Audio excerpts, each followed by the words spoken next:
Hi అండి అందరికీ. ఈరోజు నేను ఇంట్లో పాలకూర వెల్లుల్లి కారం ఎలా చేయాలో చూపిస్తున్నాను. నేను ఇంట్లో చేస్తున్నాను అనమాట. చాలా హెల్దీ కదా పాలకూర. పిల్లలు పెద్దలు ఇష్టంగా తినేటట్లు ఎలా చేయాలో నేను చూపిస్తున్నాను. దానికోసం ముందుగా పాలకూర 1/2 కేజీ తీసుకొని శుభ్రంగా క్లీన్ చేసుకొని కట్ చేసి పెట్టుకున్నాను.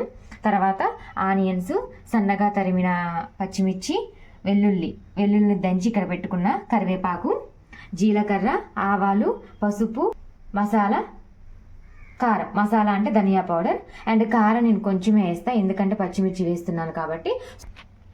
సాల్ట్. కళాయి పెట్టాను గ్యాస్ మీద. నేను కర్రీకి కావాల్సిన ఆయిల్ అయితే పోసుకుంటున్నాను. నేను కర్రీస్లలో ఎక్కువ ఆయిల్ అయితే యూజ్ చేయను, తక్కువనే యూజ్ చేస్తా.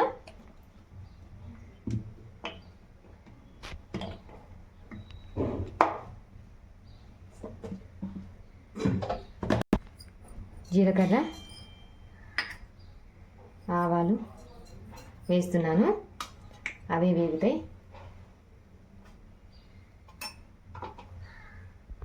జీలకర్ర ఆవాలు అయితే వేగిపోయాయి. ఇప్పుడు నేను ఆనియన్స్, పచ్చిమిర్చి, కరివేపాకు 3 ఒకేసారి యాడ్ చేస్తున్నాను.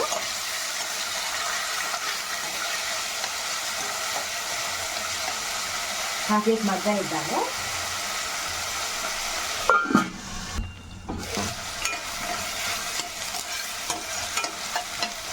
ఇప్పుడు కొంచెం పసుపు యాడ్ చేద్దాం మనం.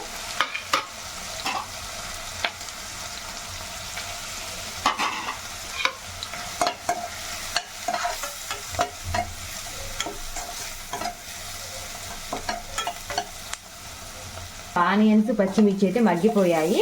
ఇప్పుడు మనం పాలకూర యాడ్ చేద్దాము.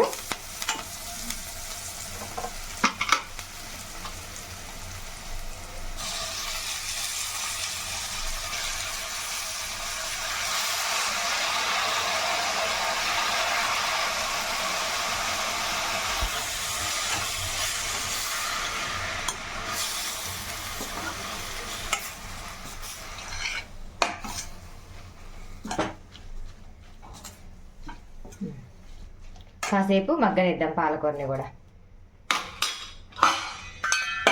యాక్చువల్లీ కూర అనేది 5 మినిట్స్లో అయ్యే రెసిపీ కదా, చాలా ఈజీగా చేసుకోవచ్చు. సో మీరు కూడా ఒకసారి అయితే నేను చేసే సో పాలకూర అనేది ఒక 5 మినిట్స్లో అయ్యే రెసిపీ కదా, చాలా ఈజీగా చేసుకోవచ్చు. మీరు కూడా ఒకసారి అయితే నేను చేసే విధంగా ట్రై చేయండి, చాలా ఇష్టంగా తింటారు పిల్లలు. ఇప్పుడైతే కొంచెం సాల్ట్ యాడ్ చేస్తా, తొందరగా కుక్ అవుతుంది కదా. మనం తాలింపులో కానీ కూరగాయలు వేయగానే సాల్ట్ యాడ్ చేస్తే తొందరగా కుక్ అవుతాయి.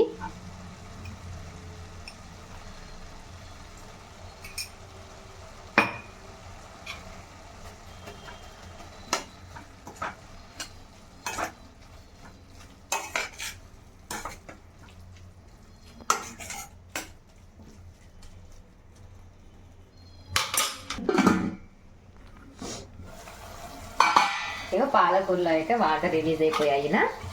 ఈ వాటర్తోనే ఇవి మంచిగా ఉడుకుతుంది. యాక్చువల్లీ పాలకూర ఎక్కువ నిల్వ ఉన్నది అనుకోండి, వాటర్ రిలీజ్ కావు. అప్పుడు మనం కర్రీలో కొంచెం వాటర్ యాడ్ చేసుకోవచ్చు, అలా కూడా చాలా టేస్టీగా ఉంటుంది. ఇది ఫ్రెష్ది, అందుకని ఇన్ని రిలీజ్ అయ్యే వాటర్.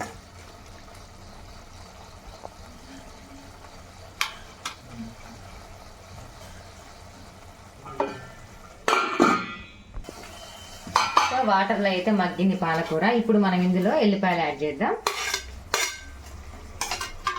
పాలకూరలో ఎల్లిపాయ ఫ్లేవర్ చాలా టేస్టీగా ఉంటుంది. ఇప్పుడు ఎల్లిపాయలు కొంచెం ఉడికాక మనం కారం యాడ్ చేద్దాం. సో ఇప్పుడైతే మూత పెట్టుకుందాం.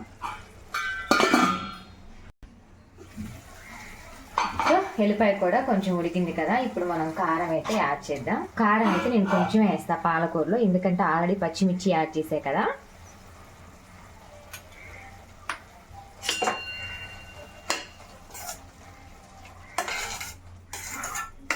సో ఇప్పుడు ఈ వాటర్ మొత్తం పోయిందాక మనం దీన్ని గ్యాస్ మీద ఉంచుదాం. సిమ్లో పెట్టుకోవాలి, లో ఫ్లేమ్లో పెట్టుకుంటే నిమ్మలంగా అవుతుంది అది.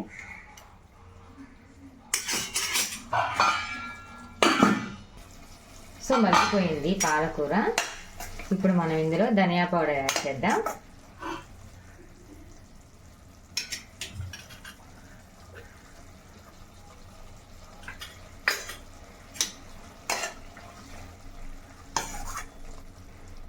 సో మనకి ఫైనల్గా ఎంతో యమ్మీగా కమ్మగా ఉండే పాలకూర వెల్లుల్లి కారం అయితే రెడీ అయిపోయింది. మీరు కూడా ఒకసారి అయితే ట్రై చేయండి. ఇప్పుడు మనం దీన్ని ఒక బౌల్లో తీసుకుందాం.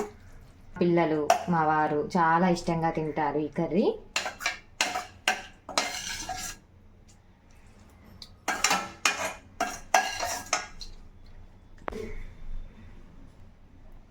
సో మనకైతే పాలకూర వెల్లుల్లి కారం రెడీ అయిపోయింది. ఇలాంటి వీడియోస్ కోసం నా ఛానల్ని సబ్స్క్రైబ్ చేయడం మాత్రం మర్చిపోవద్దు. నా వీడియో మీకు నచ్చినట్లయితే లైక్ చేసి షేర్ చేసి సబ్స్క్రైబ్ చేయండి. మర్చిపోకండి. Bye bye.